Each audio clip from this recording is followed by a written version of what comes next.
POV ce week-end en Formule 1.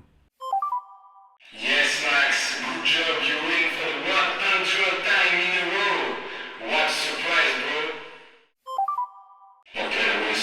Let's focus on the race, please. Okay, Toto, but shut the fuck up, Lewis, and drive now.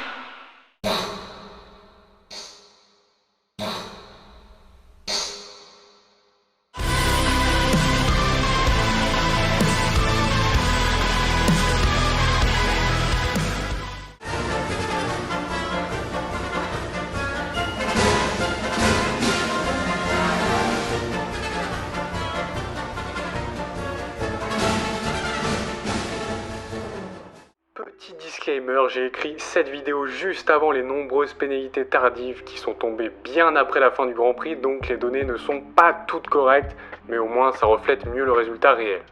Eh bien bonjour à tous et à toutes et bienvenue dans un nouveau débrief Formule 1 qui sera aujourd'hui consacré au Grand Prix d'Autriche 2023. Vous l'aurez compris à travers cette petite introduction, ce week-end, certains événements n'ont pas été très surprenants comme la nouvelle victoire de Verstappen, mais à l'inverse, d'autres miracles se sont produits, comme par exemple le fait de voir une Ferrari et surtout Leclerc sur le podium, sachant que la vieille y finissait 12e à la course sprint. Sans non plus oublier le fait qu'on ait vu plus de secondes de pénalités distribuées pour track limit que de tours de course.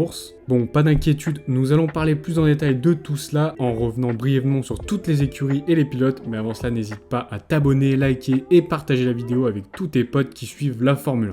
Bon, week-end fantomatique à Spielberg pour les AlphaTauri. Durant la course sprint, comme pendant la course longue, résultat catastrophique pour les deux pilotes. Tsunoda n'a pas su tirer son épingle du jeu à contrario de ce début de saison et son coéquipier De Vries a encore commis plusieurs erreurs malgré une petite remontée en course longue. Trop peu de perfs ce week-end, ce qui condamne Yuki et Nick à terminer P18 et P15.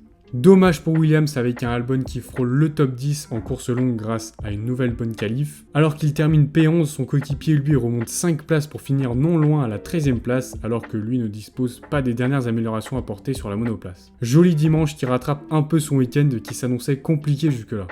Pour Alfa Romeo, c'est la même musique que pour AlphaTauri avec un samedi cauchemardesque qui plaçait les deux pilotes aux deux dernières places à l'arrivée de la course sprint, mais malheureusement le dimanche n'a guère été plus fructueux. Le circuit ne semblait pas favorable à cette monoplace et c'est pour cela que Zhou finit seulement 14e en course longue et Bottas 16e. Même si le dimanche peut faire croire à un week-end à oublier pour Haas, il faut néanmoins se détromper puisque sur l'ensemble, il est largement réussi. En qualif, Hülkenberg réussit 2 exploits en signant le 8e temps pour la course longue et même le 4e temps pour la course sprint, ce qui est remarquable. Et malgré le fait qu'il abandonne très tôt lors de la course longue, il a su mettre au point une très bonne stratégie le samedi en course sprint pour terminer à la 6e place et donc sécuriser 3 points très précieux qui redonnent la 7e place constructeur à Haas. Malheureusement pour Magnussen, le constat n'est pas le même puisqu'il n'a pas su réaliser une performance à la hauteur de son équipier. Il termine donc P14 en course sprint et P19 en course longue. Chose impensable, cette McLaren semble enfin marcher avec les nouvelles améliorations. Effectivement, ça ne fait pas débat puisque tout le week-end Norris a été capable de se battre en qualif comme en course avec les meilleures monoplaces de la grille, hormis Red Bull bien sûr. Pour Piastri, ça a été plus compliqué mais à juste titre puisque lui ne disposait pas des améliorations fournies par l'équipe et cela s'est donc fait ressentir sur les performances. Le samedi, il réussit à sauver les meubles, ne terminant que 2 positions derrière Norris en 11e place, mais le dimanche c'est plus compliqué sur la distance et il ne peut faire mieux que P17 alors que Lando marque les 10 points de la 5e place. 12 points de la 4e place plutôt. Bon, au moins nos Français ont réussi à se relayer. 2 points marqués pour chacun des deux pilotes. POV Gasly qui se prend une pénalité surprise et qui marque qu'un point au final. Voilà.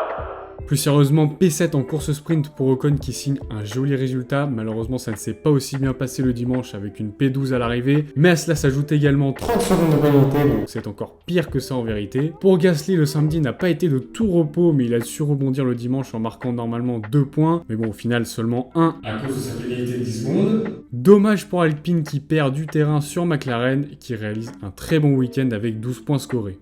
Vous voyez, pour une fois, je me réjouissais d'être très clément avec eux, de louer le bon rythme de la voiture comparé à Merco et Aston, et de féliciter le magnifique podium de Leclerc, sachant que Sainz avait aussi pour moi le plus de rythme, et que donc il méritait au moins sa P4 le dimanche et sa P3 le samedi. Mais bon voilà, vous connaissez la suite, hein. Pénalité pour Carlos qui lui fait perdre 2 places au final, donc je trouve ça dommage. Bon après, chacun a été puni pour les track limits, donc heureusement que lui aussi, mais bon, il faudrait revoir les règles pour ce Grand Prix au moins, dans le but de ne plus reproduire un tel scénario qui est assez embarrassant pour tout le monde. Miraculeusement, Charles Leclerc est épargné de cette vague de pénalités et il conserve donc sa P2 qui doit lui faire du bien. Très bonne perf globale dans l'ensemble pour les rouges au niveau de la monoplace et ça confirme ce qu'on a vu lors du dernier Grand Prix et si ça continue ainsi, on pourra peut-être les voir reprendre cette P2 au championnat d'ici la fin de saison.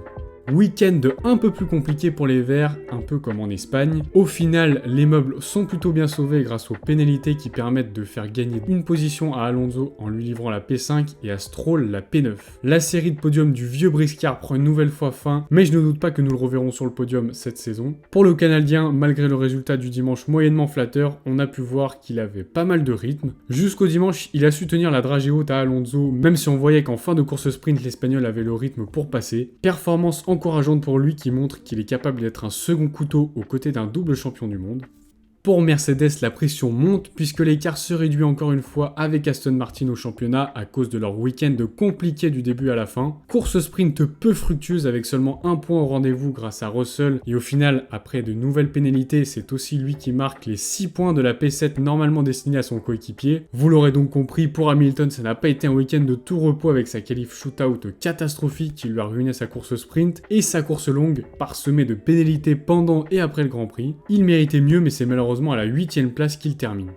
Bon, est-ce une surprise finalement? Max Verstappen à nouveau victorieux pour la 5e fois consécutive. Contre-intuitivement, il n'a pas mené tous les tours, mais par contre, il s'est assuré la victoire bien plus facilement que ses dernières courses. Pour une fois, il a eu une petite bataille avec les voitures rouges qui rêvent toujours d'un premier succès cette saison, mais malheureusement pour le spectacle, le duel n'a pas été bien long non plus. De l'autre côté du garage, j'ai l'impression que Pérez a décidé de se lancer un nouveau défi. Maintenant que le titre est perdu, pour lui, il a décidé de se faire des petites remontadas à chaque course dans le but de récupérer tous les titres de meilleur pilote du jour à défaut de prendre ceux des meilleurs tours. Plus sérieusement, encore une qualif ratée qui le condamne à une remontada plutôt réussie pour le coup, puisqu'il remonte enfin sur la boîte en gagnant pas moins de 12 places au total. On n'oublie pas non plus sa jolie P2 en course sprint. 21 secondes de retard sur Max en 20 tours. Bon voilà, j'espère que mon débrief vous aura plu. Rendez-vous demain sur la chaîne pour un débrief plus complet en live. Et sinon, on se retrouve pour le prochain Grand Prix d'Angleterre le week-end prochain. C'était LND. Peace.